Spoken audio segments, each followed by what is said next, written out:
Hello, hello, hello sa inyong lahat. Kamusta po kayo? God gives unshakable peace. Ito ang kapayapaang hindi nakadepende sa paligid, kundi sa presensya ng Diyos.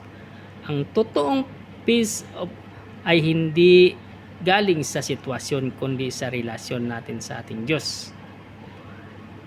Kung si Lord ang kanlungan mo, kahit ang mundo ay magulo, kalma ka lang kasi kasama mo siya. Ano ang sabi niya dito sa Psalm chapter 46 verse 2? Kahit may lindol o bumabaliktad ang bundok, hindi kami matatakot. Ayan. At ito pa sa John chapter 14 verse 25, ang kapayapaan ibinigay ko ay hindi gaya ng ibinigay ng mundo. Ayan. Salamat sa Diyos sa kanyang mga salita at ingat po lagi kung ano man ang ating ginagawa.